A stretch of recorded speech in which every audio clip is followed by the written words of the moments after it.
Quem tem mais de 65 anos não pode.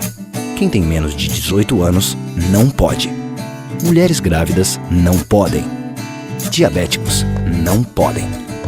Quem já teve hepatite não pode. Quem tem tatuagem recente não pode. E você, qual o seu motivo para continuar de braços cruzados e não ir doar sangue? Seja um doador. Uma campanha do Banco de Sangue do HPS.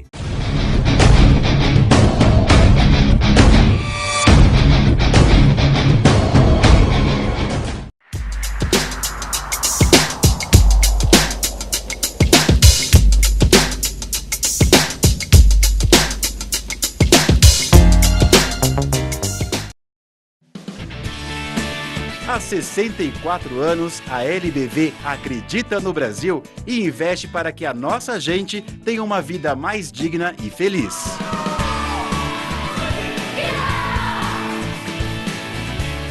Seja um elo nessa corrente de amor, ajudando a transformar o nosso futuro. Ajude a mudar. Acesse lbv.org e colabore.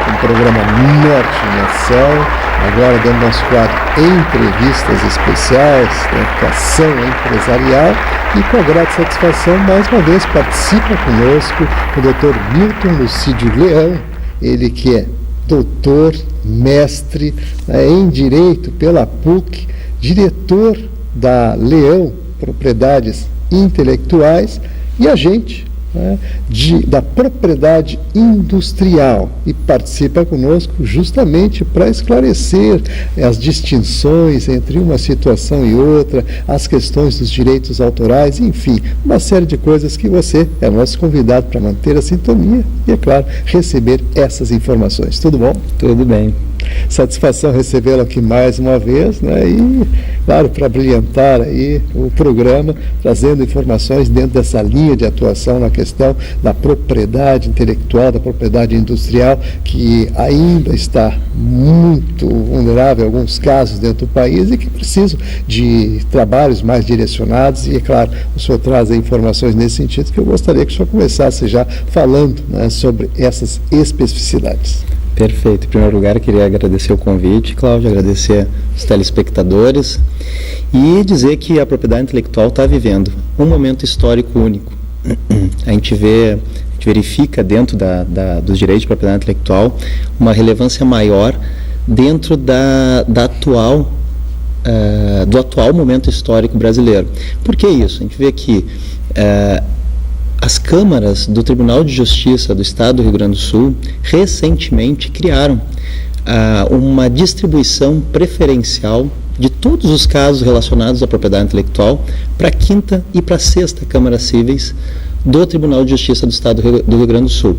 O que antigamente era julgado por várias câmaras de direito privado, agora, apenas essas 2 câmaras cíveis vão analisar. Isso mostra também uma dedicação, uma preocupação do judiciário brasileiro com todo o tema de propriedade intelectual, que é um tema muito caro, não apenas para os detentores dos direitos de propriedade intelectual, mas também para o país como um todo, porque são questões estratégicas do ponto de vista macroeconômico que já são muito bem dominadas por muitos países desenvolvidos. E o Brasil está vindo atrás, é membro dos BRICS, e está investindo também, até em nível de INPI, no sentido de contratação de um número maior de servidores, justamente para possibilitar que os direitos de propriedade intelectual, no que diz respeito às marcas, às patentes, aos desenhos industriais, tenham uma maior celeridade na sua concessão, para que o titular brasileiro também se beneficie desses direitos e tenha a propriedade garantida junto ao nosso governo. E esses investimentos, para que eles tenham uma garantia, muitos deles passam por uma identificação por marcas, passam por novas tecnologias sendo aplicadas diariamente e por criações intelectuais de obras, de livros que tem que ter os seus direitos garantidos, seja na parte de direitos autorais, na parte de marcas, de patentes. Então, esse momento é único. Os números do INPI brasileiro têm mostrado um aumento significativo dos pedidos protocolados aqui no Brasil. Então, o empresariado brasileiro ele tem que se atentar para isso, para um uso que a gente chama um uso estratégico, né, desses direitos de propriedade intelectual. De fato, o senhor coloca situações importantes, inclusive dá um destaque, né, na situação que vivemos hoje historicamente dentro dessa linha de atuação e que, de fato, tem uma conotação toda especial dentro daquele espírito que se pressupõe, né, das lideranças de mercado e outras situações importantes, embora o pessoal não perceba isso no primeiro momento, mas por trás de tudo isso existe toda uma logística, né, adotada para que, de fato, essas coisas possam ser impulsionadas. Nesse sentido, evidentemente, entra aí a sua área de atuação dentro daqueles aspectos de preservar as marcas, de preservar os desenvolvimentos de processos de autoria, questões de softwares também que sofrem, né, dentro desse contexto,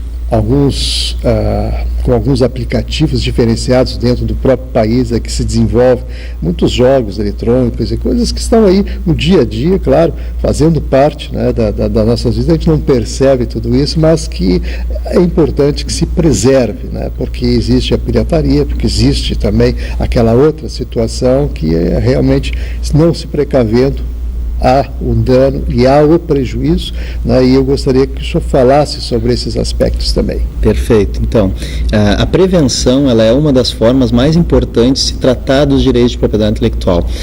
Eu digo isso porque o cuidado que se tem com uma marca, ele não é só o cuidado de encaminhar o registro, é o cuidado também de analisar. Eu brinco que existe a gente usa a expressão, né, muito além do simples registro de marcas e patentes, né, porque na verdade, se nós formos analisar para muitas empresas os seus ativos intangíveis, né, que nele estão as marcas, as patentes, o goodwill da empresa, toda essa parte que é intangível, que não são os móveis, não são os prédios da empresa, ela muitas vezes vale muito mais do que o ativo tangível.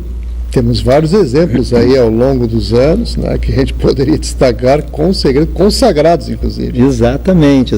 Tanto é que existe uma avaliação anual feita pela Interbrand, que avalia os ativos das empresas, quais são as marcas mais valiosas, né, quanto essas marcas valem, e isso numa menor escala atinge todo o empresariado, não é apenas as grandes que têm valor agregado à sua marca, né, mas também as pequenas, as médias empresas que agregam valor àquele nome, né, que ele fixa no consumidor como um indicativo de qualidade, um indicativo de procedência, um indicativo que garante que aquele consumidor está até mesmo disposto a pagar um pouco mais pelo produto, tendo em vista a segurança que aquela marca transmite para esse consumidor. Então, dentro desse ponto de vista e das empresas mais tradicionais, das empresas que investem muito em marketing, das empresas que estão no mercado e atuando nesse mercado, a marca é um ativo importantíssimo e esse cuidado que é feito preventivo, ele vai muito além do registro, né? A verificação se existe efetivamente anterioridades, não é só protocolar o pedido junto ao INPI, é analisar o potencial futuro da marca, analisar se essa marca também não vai se destinar a outros segmentos mercadológicos, verificar toda essa abrangência, se há interesse ou não de exportar para outros países, para se verificar uma estratégia de proteção internacional de marcas, porque o que nós vemos muito acontecer é do empresário, posteriormente à iniciativa de exportação, buscar o registro da marca no exterior, né? Então isso gera problemas, que pode ser que aquela marca esteja impedida no exterior e tem que mudar toda a estratégia, criar uma linha nova somente para exportação para determinados países. Isso é um transtorno muito grande, um prejuízo muito grande para o empresariado. Isso apenas falando assim de medidas muito simples, né, que seriam a obrigação de todo o procurador em aconselhar aquele empresário, né, que está disposto a proteger, né, a sua marca. Agora, quando a gente começa a falar também na parte da estética, né? O design. Muitas empresas, elas, vamos dar um exemplo, né? O design de autopeças, né? Então, um para-choque de um determinado carro, né? Atualmente, as empresas, elas estão focando proteção também em partes dos automóveis. Por que isso? Para garantir que o consumidor, na hora que vá comprar uma peça de reposição, bater o carro, ele tenha a certeza que ele está buscando uma peça original. Então, essa peça original também é garantida pelo registro de desenho industrial feito pelo titular, né, do produto junto ao INPI. Então, esse valor agregado, esse cuidado que o empresário tem de proteger, né, os designs, inclusive recentemente, padrão ornamental aplicado a uma cortina, né, determinado padrão numa cortina é protegível por propriedade intelectual. Então, esse tipo de proteção, que vai muito além do simples registro da marca ou da patente, ele é interessante para garantir para aquele consumidor que aquele padrão de cortina, que aquele tipo de cadeira, ele é único. Ele somente vai conseguir aquele produto original com determinado fornecedor.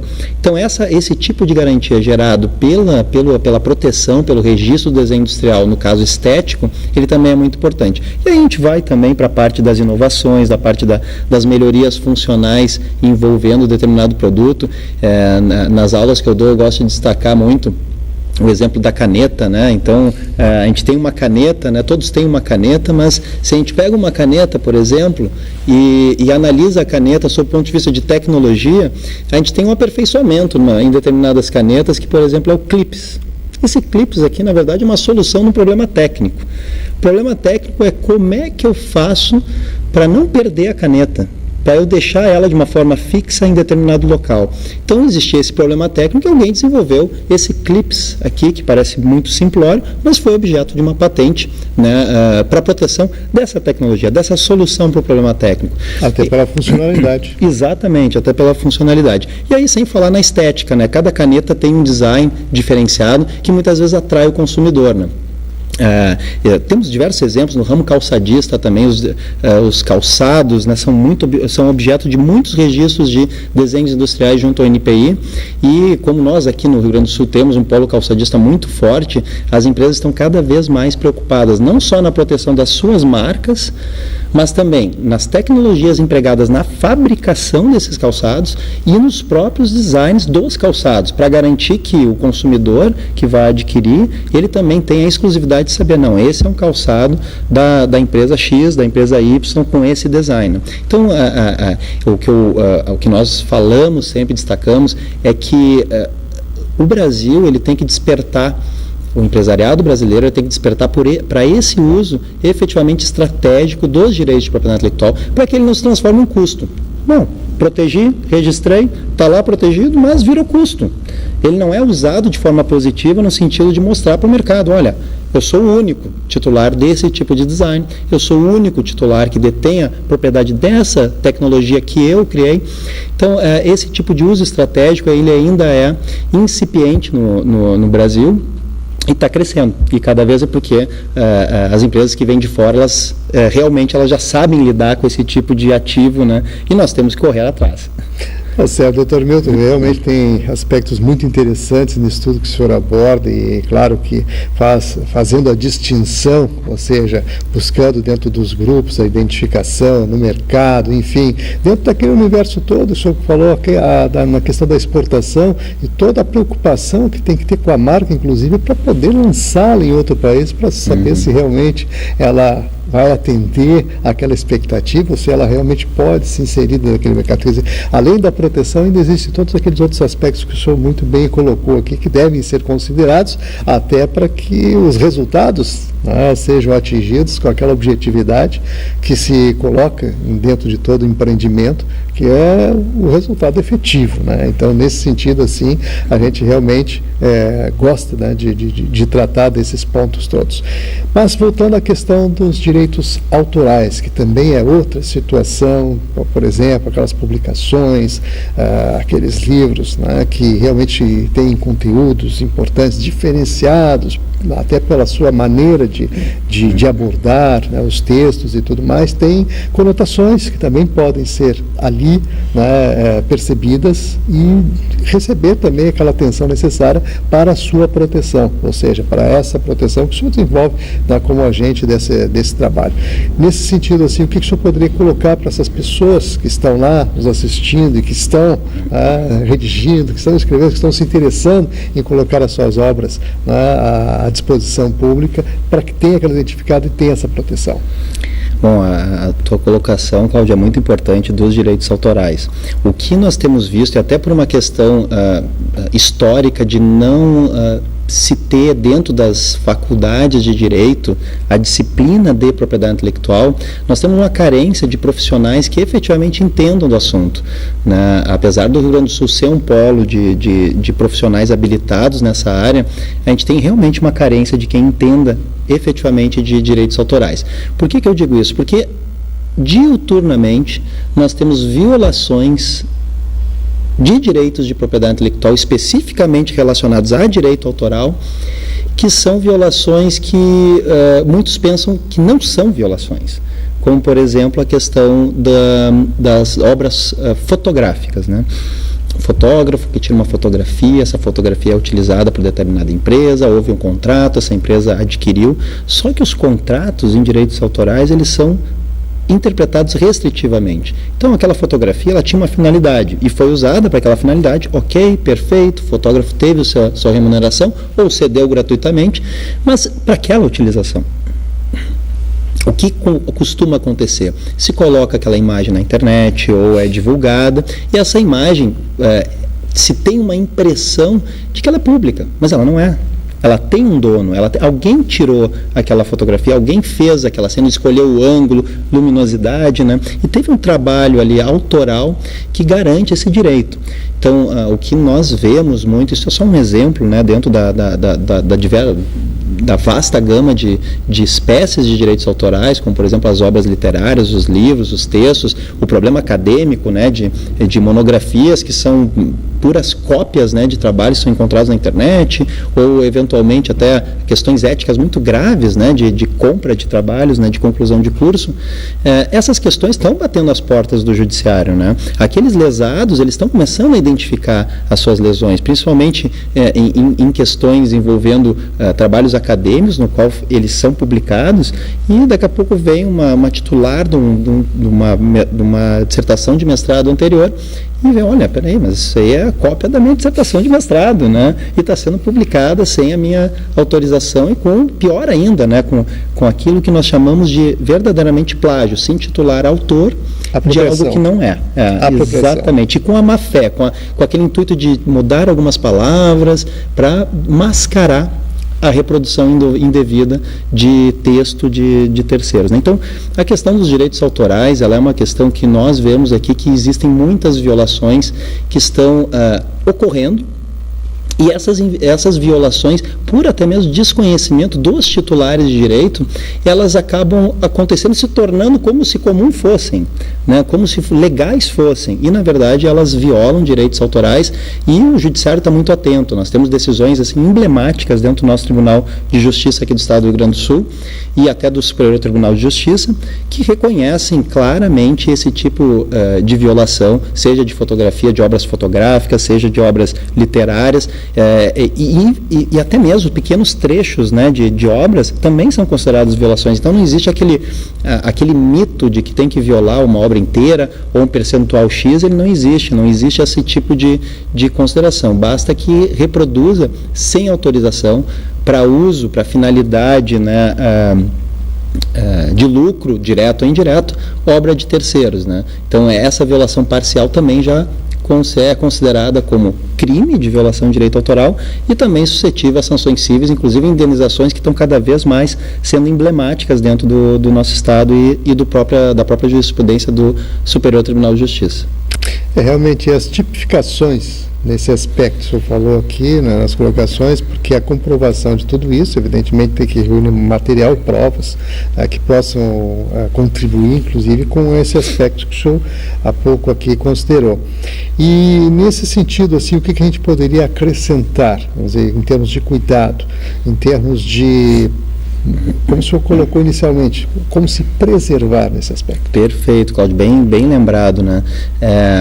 Um dos maiores problemas, se a gente for para a área de direitos autorais, é a prova da autoria e a data da criação.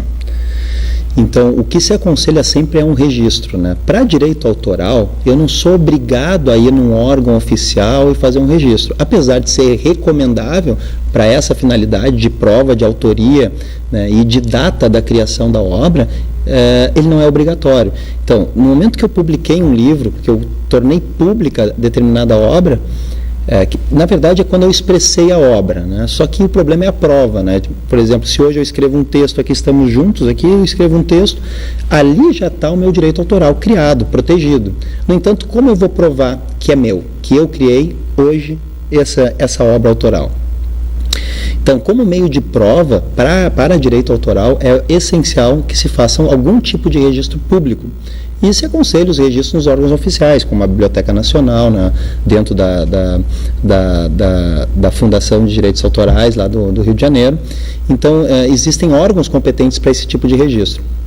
Já na área de marcas, patentes, desenhos industriais, só é dono quem efetivamente promove o registro. É um sistema atributivo, então é obrigatória a obtenção do registro junto ao Instituto Nacional da Propriedade Industrial, que é o INPI. Sem ter esse registro, sem encaminhar essa proteção, não há direito, não há propriedade. Então isso é muito importante ressaltar, que são dois sistemas diferentes, né? O sistema de direitos autorais e o sistema da propriedade, digamos assim, industrial, que são as marcas, patentes, desenhos industriais, né?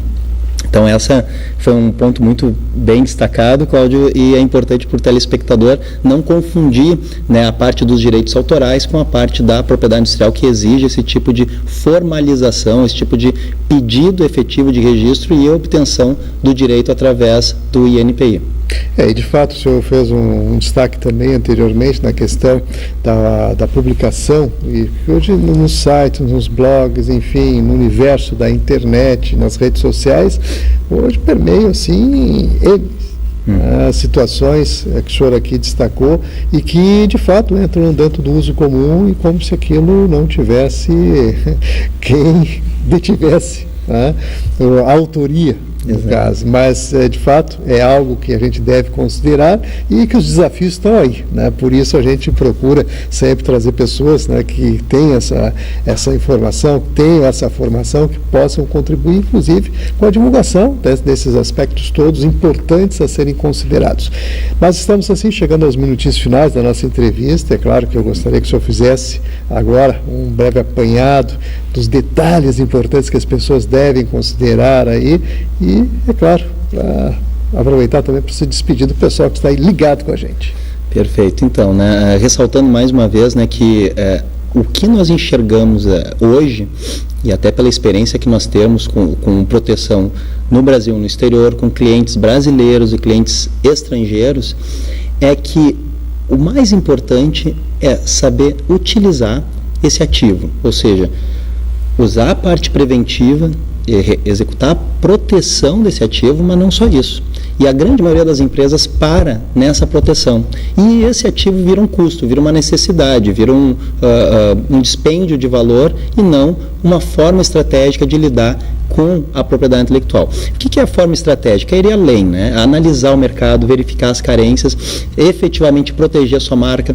Se tem alguém usando indevidamente marca similar, porque é muito comum existir a chamada concorrência parasitária, que o próprio titular não enxerga que está sofrendo prejuízo, mas ele está, porque o consumidor está lá se enganando, comprando um produto de terceiro, pensando que esse produto tem alguma relação com aquele titular, né? A gente traz um caso emblemático que teve recentemente nos tribunais de São Paulo, que foi o caso da Vanish e da Vantage. Então, um caso que ainda está em discussão no tribunal, que é os alvejantes sem cloro, né? Então, as estratégias da concorrência, normalmente o concorrente ele quer se grudar no líder, ele quer ficar o mais próximo possível daquele que está tendo êxito.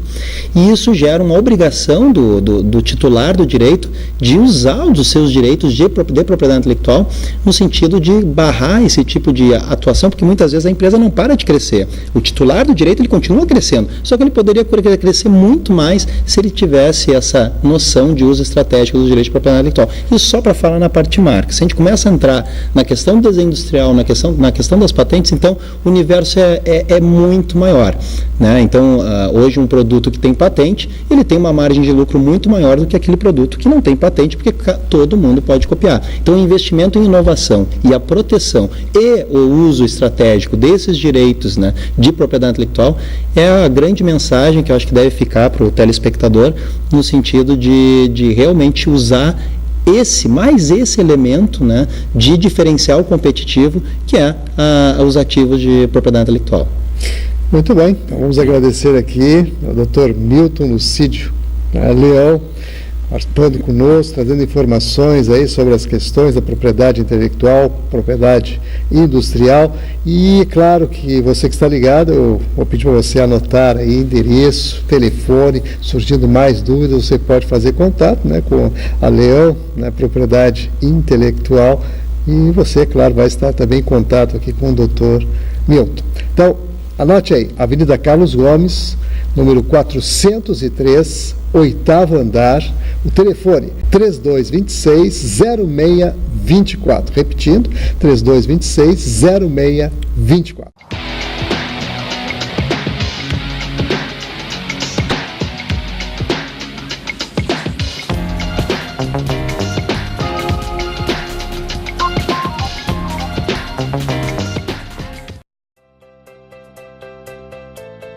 Livros não se leem sozinhos. Refeições não se preparam sozinhas. Brinquedos não se montam sozinhos. 42 crianças com lesão cerebral profunda e deficiência motora permanente também não se cuidam sozinhas. Casa do Menino Jesus de Praga. Há 30 anos te ajudando a cuidar de quem precisa. Para ajudar, ligue 33 15 0011 ou acesse o nosso site. O Brasil é o país com o maior número de homicídios do mundo. E ninguém faz nada. Criminosos condenados vivem em liberdade. E ninguém faz nada. Enquanto isso, o projeto de revisão da legislação penal aguarda no Congresso para ser votado. Chega de braços cruzados. Acesse o site e veja como pressionar o seu deputado. Imagine se você tivesse 95% de chance de encontrar o amor da sua vida. Seria ótimo. E se você tivesse 95% de chance de passar no vestibular? Assim fica fácil. É tudo que eu quero. E se a sua chance de ganhar na Mega Sena fosse de 95%? Tudo isso. Adorei essa ideia. Faça mamografia regularmente. A chance de curar um câncer de mama descoberto cedo é de 95%. Muito já foi feito.